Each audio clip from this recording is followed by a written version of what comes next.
So on that note, let's talk about another crazy lady. Let's talk about Gislaine Maxwell. Oh, okay. Oh, Maxwell. So I'm super grateful that Joe Neerman, aka Good Logic, is going down to the courthouse every day. He's our man on the street. It's amazing. Doing direct reporting. With no phone for all day. I mean, look, as a millennial, that's not possible. I can't do that. But well, he's not a millennial. Let's be real. He's a boomer, but I love him. He's literally a grandpa. He has grandchildren. I love it. I love pointing that out. Now that I know wow. I didn't know that. Yeah. He mentioned that a couple weeks ago on Eric Hunley's live stream. I thought that was great. I was like, I would not have picked you as a grandfather, but now. Oh, I 100%.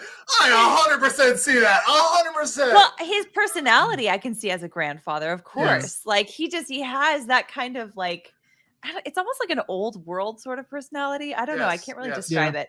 Yes, but like. Your old based grandpa. He didn't seem old enough to be a grandfather, is my point, basically.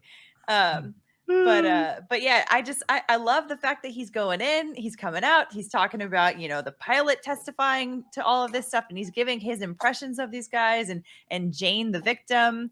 And so far it's been really interesting. I don't know if you guys have been keeping up with his stuff, but I saw the first couple days of it, and the people are talking about the pilot that named the big names that showed up on the manifest that he knew flew on the Lolita Express supposedly. Mm-hmm. And everybody's talking about Bill Clinton and Donald Trump. But the one that really caught me was Senator John Glenn. That one was very interesting because I don't know how much of like NASA history you guys have followed. Mr. Bites is a huge space nerd. Oh yeah. Yes. Oh yeah. My favorite with John Glenn was when the skeptic that was following him around, there was a guy who was just dogging him everywhere he went, would not stop following John Glenn, and was like, "You didn't land on the moon." It's like, I thought that was Buzz Aldrin. Go there. Was it Buzz Aldrin? I think it was Buzz. Yeah, and he was the one that was like, whatever. Get out of here! He like beat them up or something. He punched him in the face, and it was glorious. It was glorious. Yeah, that's a very Buzz Aldrin kind of move, I think, from what I know about him or from what I've heard about him. But John Glenn, so of course it's widely known now that the NASA group, these guys that first went went to the moon, went into outer space from the United States, they would go to Florida. They were based in Houston, but they would go to Florida on these trips without their wives, and all hell would break loose, and all kinds of parties and all. What happens in Florida stays in Florida, Alita. Yes, loosey goosey philandering going on, right? But John Glenn was one of those guys that I thought was like, he was like the Boy Scout of the group. He was like trying to get everybody to tighten themselves up again.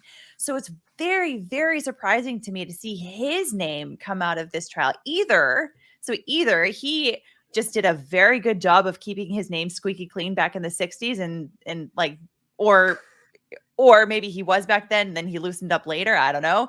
Or maybe, we just didn't really know the real John Glenn, or maybe there actually were some cases of individuals that did fly on this plane that actually were kind of Boy Scouts like John Glenn.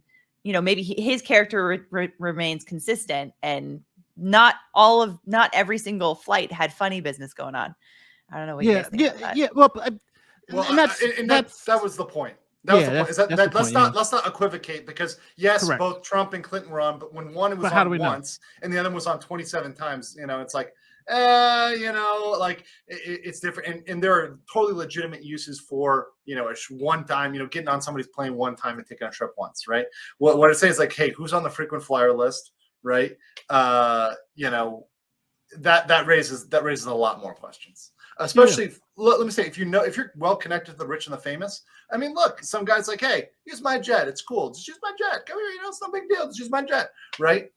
That once or twice, I'm not too worried about. Well, again, you just don't know, right? You don't. Two things. Cindy McCain came out recently saying that we all knew what Jeffrey Epstein was about, right? and if you even look back at when Trump was hanging out with Epstein at the parties, Trump was saying, "Hey, yeah, Epstein likes him young." So this is not like this. This was an open secret about this, but that doesn't mean that Trump was involved in any of this stuff just because you know this guy likes young girls or whatever, or flying on his plane. Something like going to the island. Okay, now it's like Clinton went. I think Clinton went to the island. Who didn't? Dershowitz go to the island. Like going to the island. And Viva said, and I actually brought that up early on, and I didn't know that Viva had spoken to Dershowitz, and Dershowitz had an excuse, and Viva said he believed it was credible, right? So, and I believe that there are reasons even to go to the island. Maybe you got invited to the island once and you didn't know what was going on. But once again, if you are a frequent flyer to the island, I am asking a whole lot of questions, right? Fool me once, fool me twice, right? Yes, yes. Because I believe once you go there and you get that vibe, because you kind of get that vibe, and you're like, all right, I'm kind of going to excuse myself and never come back, right? Like, it could be that, or it could be more. You just don't know. So I think it's dangerous to do either one. To over assume just because you were on the plane that you were involved in any of the type of stuff that's not legit. But then to under assume and say well it's all legitimate. But I will say this, and I'll go on record saying this: I'm more worried about Bill Clinton than I am with President Trump. Right. 100%. I can definitely see Bill Clinton being involved in this. Trump is like, because Trump, we know he likes Playboy models and older women. He likes a very specific Eastern European model. Yeah. And older women. He built them in the factory, they just put him out like that, He's not in his history of dating. He's not really into the super young women. Like, you know what I mean? It's just like Trump is a different type of breed. Clinton.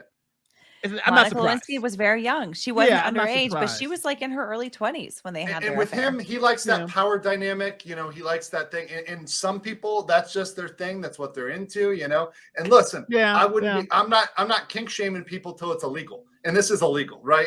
What Epstein was doing was 100% illegal, right? But I mean, if he'd waited till these girls are 18 and he just let it date 18, 19-year-olds and it was fully consensual, fine, you guys do whatever you want to do, right? And once again, by the way, Gislaine admitted to some menage a trois. That's actually on the record. She's admitted to that they've had these, other encounters. There's nothing criminal about that. That's not criminal behavior because the people that she admitted to were adults. The problem is the non-adult and non-consenting part. Oh no! Wait. It's true. I guess menage a trois are still illegal in some states, but that's I was actually trying to get this one from Eric. Hey, Eric. By the way, happy to see you here in the chat. He owned Miss Universe. So Trump did own Miss. That's actually how he met Melania. She was Miss Universe, I think, or maybe one of the runners up or something. I can't remember, but I mean that was his grift, right? That was how he found.